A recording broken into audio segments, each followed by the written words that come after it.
Kaya nga ang kapatid ng magnanakaw ay sinungaling. Bakit po? Ghost project. Pinirmahan mo na may project eh. So nagsinungaling ka na may project kasi wala eh. Di ba? Ninakaw mo, hindi sa'yo yun. Pinalabas mo sa'yo, nagsinungaling ka na. So magkapatid po yun. Hindi nga magkapatid, it's the same person. So pagka nahuli, hindi ka agad aamin yan. Magsisinungaling muna yan. Hindi ako yan. Verbal lehis. Kapag ka very clear, plain interpretation, clear po yun. You do not interpret. Ang sinabi po sa Rule 6, a witness in contempt may be ordered detained in such a place may be designated by the committee alone. Alone. Ibig sabihin po, yung committee lang. Ano yung with? Kasama.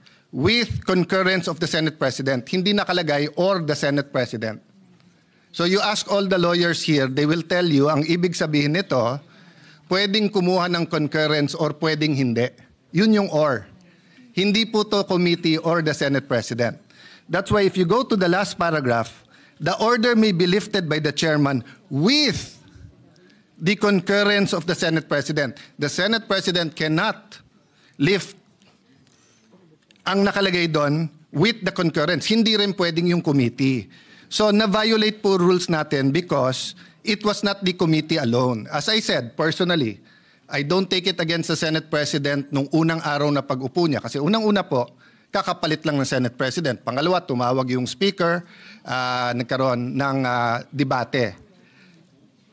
Having said that, it is very clear in the rules and in the Constitution, meron Supreme Court cases yan, that the plenary is supreme. Even the Senate President said, di ba, primus inter pares, he's just the first among equals. Equal tayo lahat. But of course, he represents the Senate. So when the plenary decided to put him in Pasay City Jail, ang makakalift po niyan, hindi po yung committee, hindi po yung Senate President, it's the plenary. So we violated our rules. That's why we stood up to correct. Okay, let me go now to the Witness Protection Program. Let me first mention, I love the humility of the Senate President in the sense na sinabi niyang opinion niya yon, and of course the Constitution guarantees him his opinion. But let us remember, Senator Tito Sotto before Monday gave the opinion of a senator. But after Monday, he's giving the opinion of the Senate President. There's a thin line between the opinion of the Senate President for the Senate and the opinion of Senator Tito Sotto. Both are valid. He always studies. He always knows what he's talking about. But magkaiba po yun eh. Magkaiba yung dinidebate ko siya sa opinion niya at yung opinion ng Senate President bilang Pangulo ng Senado. So for example po, Mr. President, and let me address then Senator Kiko, although in a sense it's none of my business because he was manifesting that in the Blue Ribbon Committee. Iba po ang Witness Protection Program, Section 3, Admission in the Program. Iba po yung Section 10, State Witness. Iba po yung Section 17, Discharge of a State Witness. Yung pong sinasabing he does not appear to be the most guilty, yan po ay tatanggapin natin pag state witness na wala po tayo doon. Nandun pa lang tayo sa Section 3 protection. So let me make that clear. Kasi po ang nasabi ng Senate President, paano yun yung perception ng tao, most guilty sila? First of all, I don't agree. Kaya nga nagrarally, alam ng tao may mastermind sa likod nila. Di ba? Napakagaling naman ng Diskaya na pati BICAM, pati budget, pati everything, sila ba nagpapatakbo ng gobyernong Pilipinas? Di ba? They probably could be one of the most guilty na may kasama sila, pero it is very much possible na may mastermind behind them. At hindi lang po sila ang may ghost. So kung sila ang mastermind, then ibig sabihin, for example, ano pa? Wow, Sims, etc. Ibig sabihin nun, kasama din sila. Pero kung ginagawa din ng Sims yun, ginagawa din ng Wawaw, Maaring individual racket yon, maaring meron pong mastermind. Maaring nasa DPWH yung mastermind. Maaring nandito sa Senado, maaring nasa Kongreso. Maaring napakataas ng posisyon. Hindi ko po alam. But assuming for the sake of argument, perception ng tao. Ang perception po is not reality. Trabaho natin to find reality para mabago yung perception. So papakawalan po natin ang possible witness kasi tingin ng tao siya ang most guilty. So, halimbawa po kay Napoles, if there was someone most guilty, wag na natin habulin kasi tingin ng tao siya most guilty. Dapat hinabol natin. No? Ngayon, siya mukhang most guilty, siya yung nakakulong. What's my point, Mr. President? Bakit nag-react si Senator Marcoleta? If I may, Senator, I cannot speak for you, but you're my good friend. Mr. Senate President, siya lang naman ang mamadali kaya siya tinamaan.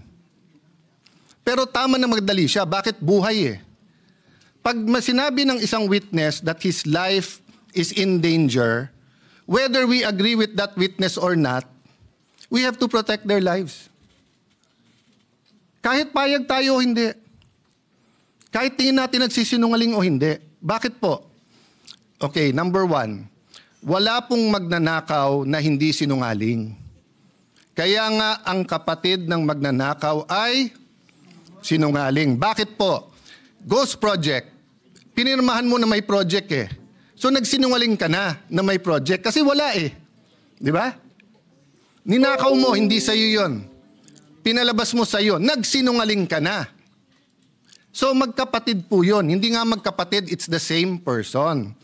So pagka nahuli, hindi ka agad aamin yan. Magsisinungaling muna yan. Hindi ako yan. There is a process and a time, and tama po si Senate President, tama po the esteemed Senator Kiko, dumaan sa proseso. Ang problema natin, ayaw natin sa proseso. Protection pa lang, sinasabi nila, papatayin sila. So pagka yan, binigyan mo ng protection, kasunod na doon, sandali lang, ano ba alam mo? So question, paano yan baka magsinungaling? Hindi po. Bakit?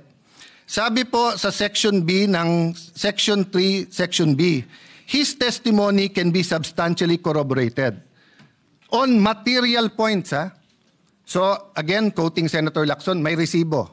But quoting myself, hindi peke na resibo, hindi ghost receipts. So ibig sabihin po, pagkatapos mo bigyan ng proteksyon, papupuntahin mo ngayon sa DOJ. Doon mo na pakakantahin. Doon mo na i-assess. Bakit importante ito?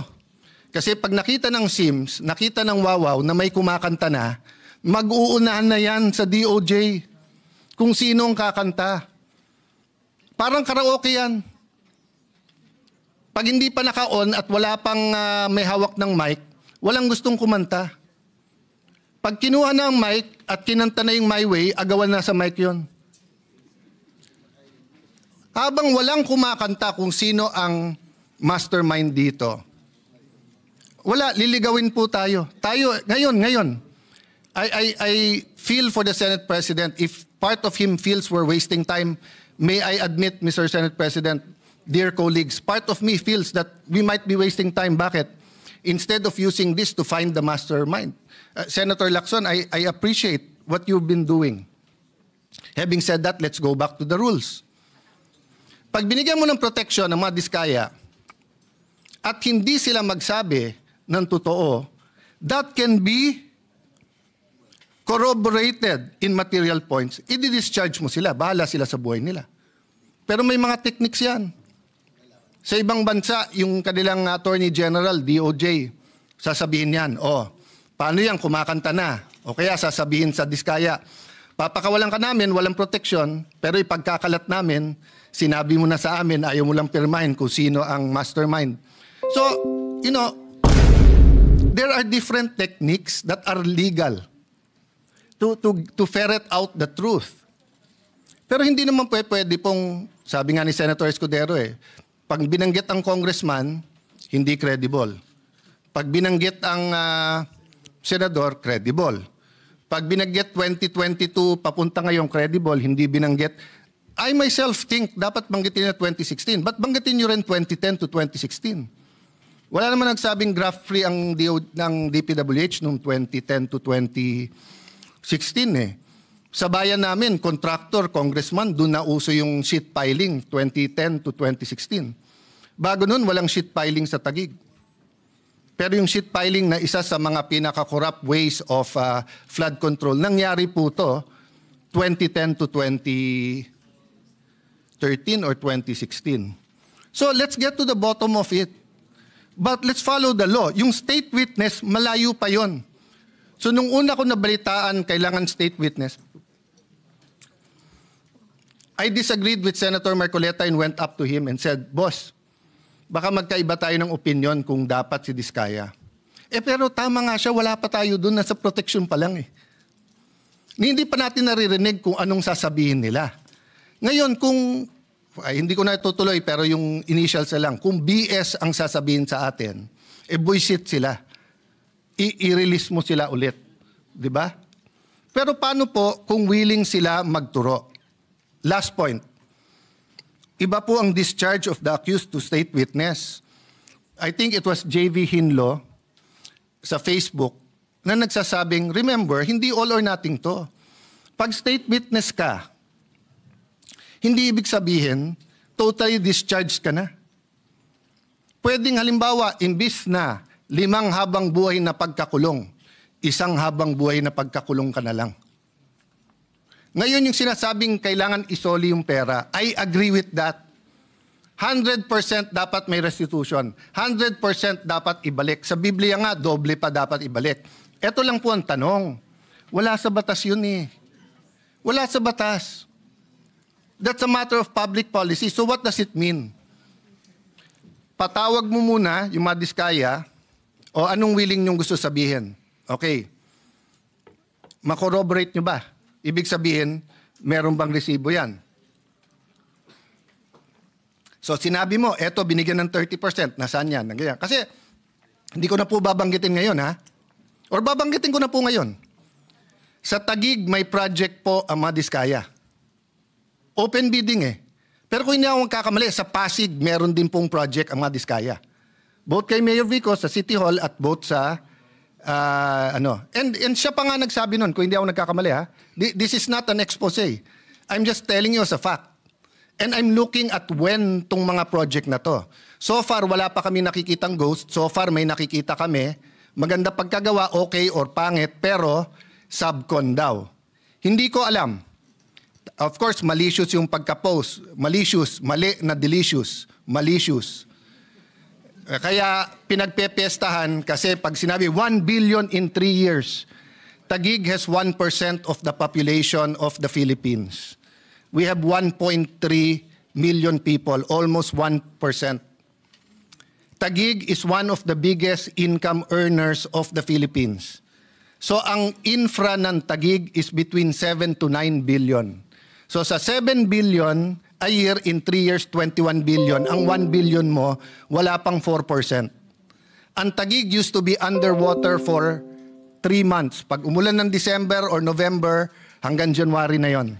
Awan ng Diyos, hindi masyadong bumabaha ngayon. Very minor. So what's my point? Imbestigahan niyo po kami. Huwag niyo pong i-exempt ang kahit anong city. Huwag niyo i-exempt si Alan Cayetano. Huwag niyo i-exempt ang congressman namin. Huwag niyo i-exempt yung kapatid ko na dating mayor.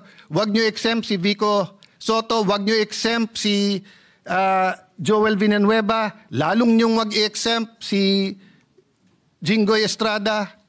Huwag niyo i-exempt ang mga congressman. Pero bakit? Sandali lang. Nagsalita ka, Diskaya, bawal ka na. Pero ikaw, Bryce, dahil senador binanggit mo, sige, sabihin mo lang kung saan mo gusto, doon ka na magstay. Hindi ata tama po iyon. No? So, ganun din ang hamon ko sa DPWH. Para kumang kapatid, yung bagong sekretary, hinahamon ko siya na saan na ang listahan ng lahat ng projects, ang lahat ng 15, para isang posting na lang tayo. Hindi yung parang nachismis ka na magse-Senate President ka, biglang may lalabas na listahan. O nachichismis si Lito, nakikipag-usap sa akin, baka may lumabas na listahan sa'yo. Pinag-uusapan namin yung paborito kong Maha Blanca ba tawag doon? na dinadala niya, tibok-tibok pala, tibok-tibok. So Mr. President, I understand the stress. Bagong upo ang majority, the country is in turmoil in sense of finding an answer, but there are rules we have to follow. So mahaba pa to, pero witness protection program, doon pa lang po sa protektahan. Marami siyang pera, may security. So kung napatay siya, we will never know. We will never know who the mastermind is because a simple sulat order na please protect them. Protect them, give them 48 hours. Pag hindi sila nagsabi kung sino. Pag sila nagsabi, pero BS ulit yung sinabi nila, di-discharge natin. Number 3, hindi po kami ang nag-request ng merong pong taga Office of Sergeant at Arms. Pinapaliwanag namin na sinabi na pag may nangyari sa kanila dito, pag dito sa Senate, yung perception na sumusunod tayo sa witness. Ang majority ang sumagot ng may legal at may actual or physical custody, pero parating under OSAA yan at yung OSAA masusunod. Hinahanap ko yung transcript kung...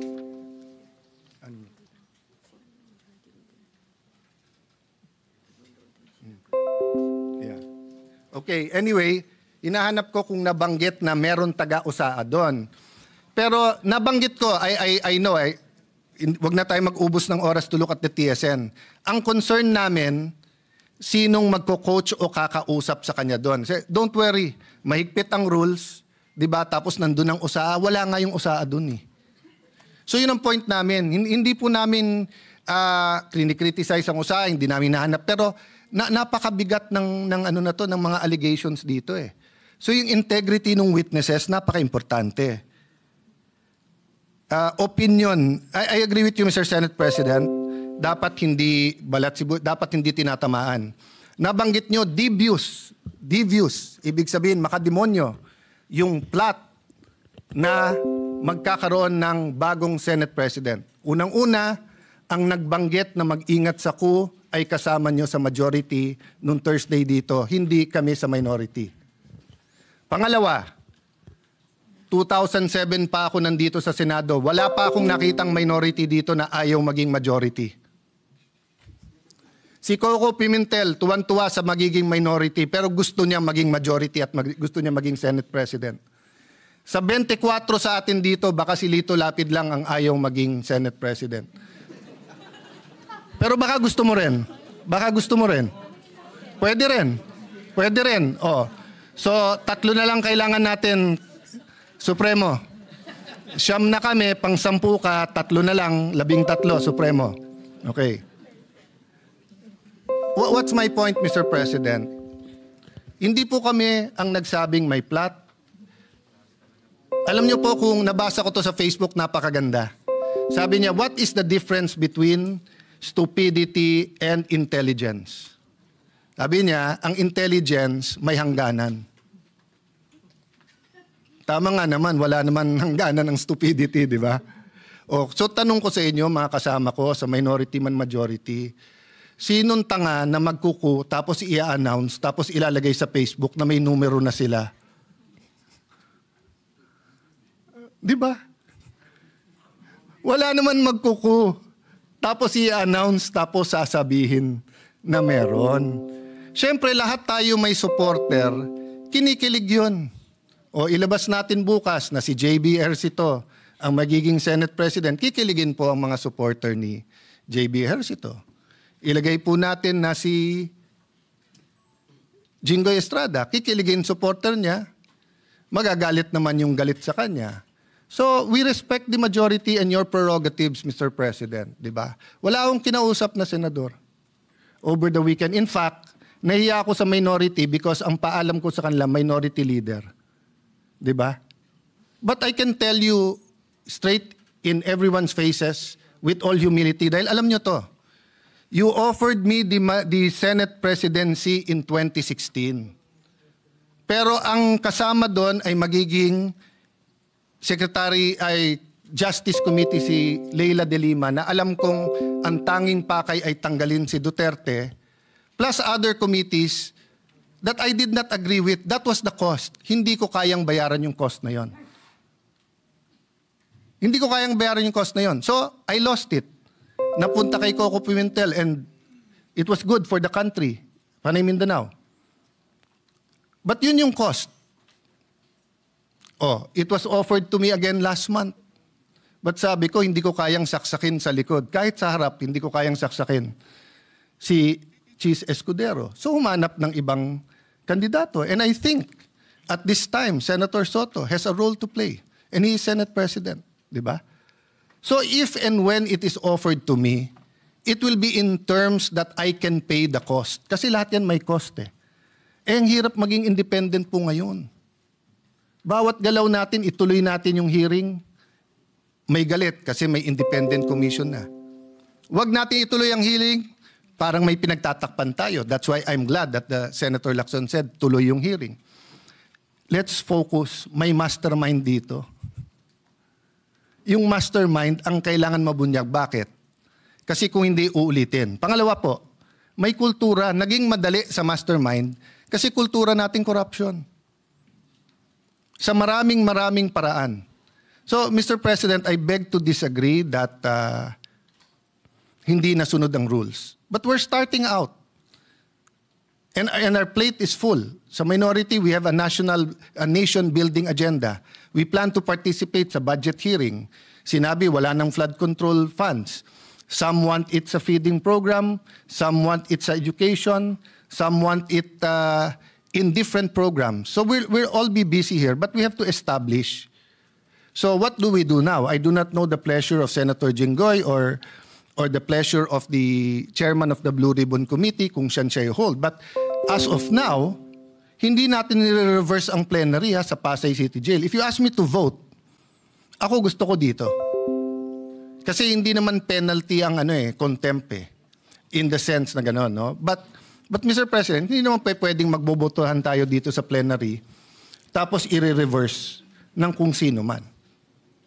Yeah. May I yeah, with the may be recognized. Yeah, Majority Leader. Thank you, Mr. President. Just on the technicalities of the rules, let me just state for the fact na yan po yung original request ni Senator Marcoleta. There was a letter given to the Senate President at that time that Bryce Hernandez be remanded back to the Senate. So for clarity lang po yan. And then we had a debate after the Senate President tried to look for a win-win solution after the witness had asked, going back to what I said earlier, that he not be brought back to the Senate. When the new Senate Blue Ribbon Chair was elected, which is the gentleman on the podium today, Senator Panfilo Lacson, he conferred with the Senate President. Binalagay ko lang po yung proper context. No? Kinausap niya yung Senate President na ibalik na lang po sa Senado. So, wala po talaga tayong bina-violate na rule niyan. Although, I think to keep this long story short, Mr. President, naawa kasi ako kay Senator Erwin Tulfo. Kanina pa naghihintay ng 3:30. Yan ang pangako ko sa kanya na magbigay siya ng privileged motion and privileged speech. Para, lamang po, para siguro ma-rectify itong problemang ito. May we ask the gentleman, are you objecting to the recommitment of the witness to the Senate? Because if so, then I'll make the proper motion and we will sustain the decision of the Senate President. And that's it. Because if there's an objection, Mr. President, I clearly remember my compadre, Senator Bato del Rosa, giving a very passionate speech that here in the Senate, protektado sila dito. Hindi kami katulad ng House na binabadyan yung witness. I believe him. And I believe the Sergeant-at-Arms was appointed by the predecessor of Senator Soto, our Sergeant-at-Arms, can be trusted, Mr. President. So if that is the case, to end this discussion, let's just have a debate in plenary. Or debate, rather, I will move for a motion and let us decide with finality where will the witness be remanded, Mr. President. Because as far as I'm concerned, I will sustain the decision of the Senate President to bring him back here to the Senate That is what everybody wanted last week, including the minority. So, Mr. President. Mr. President. Yes. Mr. President. Mr. President, I will yield. For a while. Sorry. Who will yield? Yeah. Okay, I will yield, Your Honor. Okay, the minority leader is recognized. Sorry, Mr. Presiding Officer, to make it hard. I will yield to Senator Joel to answer that. But the commitment I want is we follow the rules. So next time, pag nagbotohan tayo dito, hindi pa pwedeng may post-action tayo to unless it's an emergency. Nilipat na eh. I just answer that. Mr. President, as far as, Mr. President, may I be recognized? As far With as, the permission of the minority leader, Yes. the deputy minority leader. yes,